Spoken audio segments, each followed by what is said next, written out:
Hey everybody, welcome to the Blue Collar Beer Gentleman. I'm Topher, and I started this channel because I'm a fan of craft beer, but I'm also on a limited budget. And I wanted to show it was possible to enjoy good quality beers without having to break the bank. So the beers that I review on this channel usually come in around the $2 price range. Today's selection is a little bit different because I was able to secure a 15 can pack from a local retailer. Their name is Liquor Lineup. They're on Losee Road in North Las Vegas. I'm going to strongly recommend them to you. Anyway, through an Instagram package program that they had, I was able to secure 15 beers from them for 55 bucks, which makes each of my beers $3.67. So that is what I paid for this pint can of Nightmare Brewing's, let me get the name here, Gunga. Okay, I'm showing you this picture in particular. See how it's hideous? Looks like something that every Megadeth fan had, on their folder back in 1983. Well, that's Gunga Rao. Gunga Rao is in fact an American IPA. It's a sour IPA. But Gunga Rao apparently was a system back in the, 13th and 14th century in which humans were basically tortured to death by elephants. Elephants had special metal objects added to this, like spike-like things added to their feet. They would tear apart humans. They would toss them around with their trunks. I guess this was sort of an arena sport, and the sport was watching people get torn apart by elephants. So I'm not very familiar with Nightmare Brewing Company.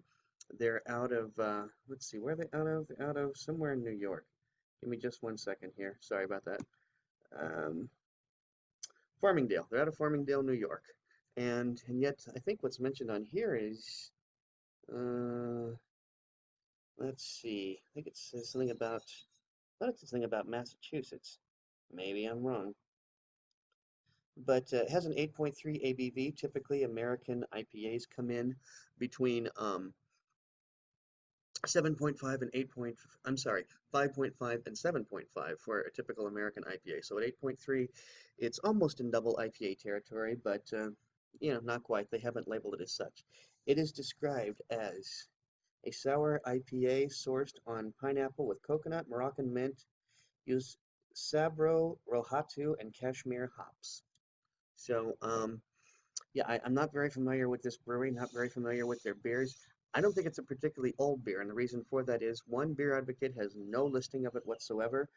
Only four of my friends on Untapped have had it, but they've given it a cumulative score of 4.44. 1,236 of us on Untapped have given it a cumulative score of 4.10. So as you can see, this is actually getting some fairly high marks. And I'm also thinking this is probably the kind of beer that is usually well out of my price range.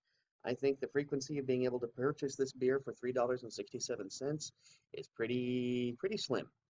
So, it's one of those things. You got to keep your eyes peeled. You got to look for out for deals. That's just part of the whole thing. And I am actually working on a book. I'm going to try to make an ebook before very long that will maybe give some insight on how to go about landing some of these deals, or how to keep your eyes open for such deals. But anyway, so that's the ins and outs of that. And I don't have an IBU count for you. Neither the brewer nor even Untapped has an IBU count for me. So sorry, but I am working on that IBU video that I keep talking about. I promise you, I am doing the research, and suffice to say that there's certainly a growing movement of people who believe that the IBU count is actually pointless. So I'm finding more people against IBU than for it. I will say that. Uh, okay, so I'm going to describe this as very high carbonation. I mean, this is super duper high carbonation. What you are seeing is about one shade darker than the color itself.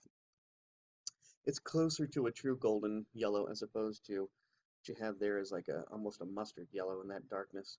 Um, The head seems to be actually, I mean, even though it's substantial looking, it's not particularly robust. I'm watching bubbles popping, boom, boom, boom, boom, boom, boom, boom.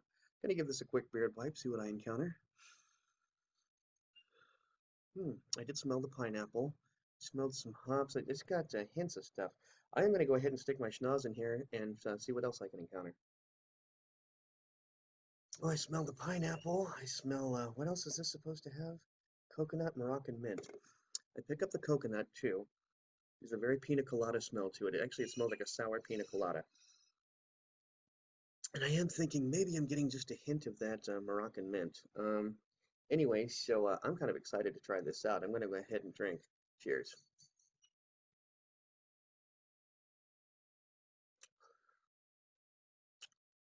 Oh, wow. That's a good beer. But it's very, very interesting. Okay, so we've got the pineapple flavor, we've got the coconut flavor, we've got the mint flavor.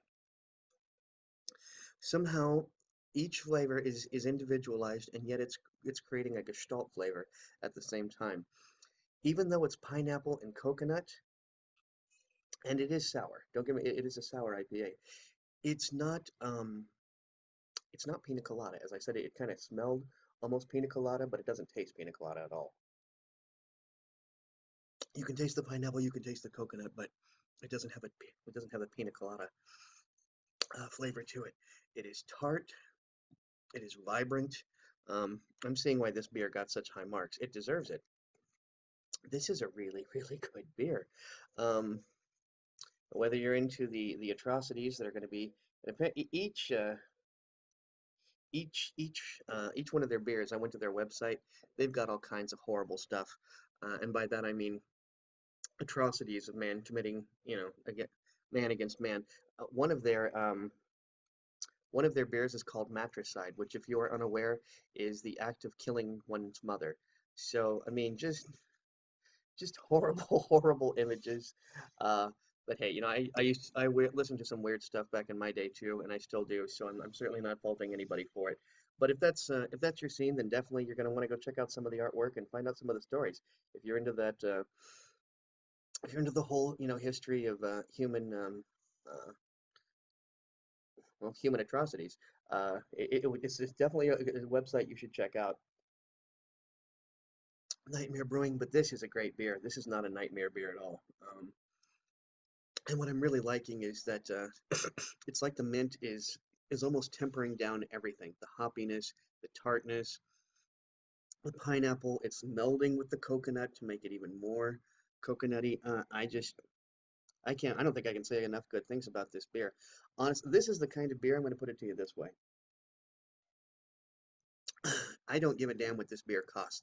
I'm going to have some more of this in my fridge. I'm going to have it regularly. And it's very rare that you hear me say that. One, because I can't afford to say that I don't give a damn what this beer costs in most instances. And two, I'm just kind of cheap. But this is a remarkable beer.